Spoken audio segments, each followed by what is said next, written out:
ठाणे पालघर जिल्ह्यामध्ये मार्क्सवादी कम्युनिस्ट पक्ष आणि किसान सभेच्या नेतृत्वाखाली जो प्रचंड लॉंग मार्च निघाला त्याच्या पार्श्वभूमीवर आज जिल्हाधिकारी कार्यालयामध्ये ठाणे पालघर जिल्ह्याच्या आमच्या शिष्टमंडळाने जिल्हाधिकारी यांच्याबरोबर सविस्तर चर्चा केली।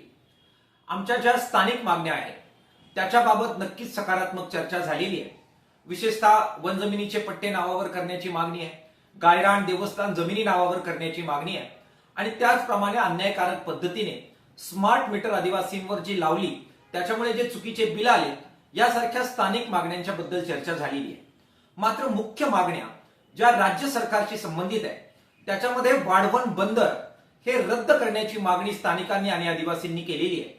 कारण त्याच्यामध्ये मोठ्या प्रमाणात आदिवासींच्या जमिनी जात आहेत, घरं जात आहेत, बंदरांना जोडण्यासाठी जे रस्ते केले जाणार आहेत, समृद्धी आणि इतर ठिकाणी ते जोडले जाणार आहेत, मुंबई आणि गुजरात पर्यंत ते जोडले जाणार आहेत, त्याच्यामध्ये सुद्धा संबंध पालघर आणि ठाणे जिल्ह्याचं मोठं नुकसान होणार आहे। त्याच्याबद्दलच्या मागण्या ह्या राज्य सरकार बरोबर चर्चा करण्याची आवश्यकता आहे। दुसऱ्या बाजूला नाशिकमध्ये सुद्धा गेल्या 5 दिवसापासून सातत्यानं आंदोलन सुरू आहे। लालबावट्याचे अनेक हजारो कार्यकर्ते त्या ठिकाणी रस्त्यावर बसलेले आहेत आणि त्या सगळ्या आंदोलनामध्ये अद्यापही सरकारने त्याची दखल घेतलेली नाहीये।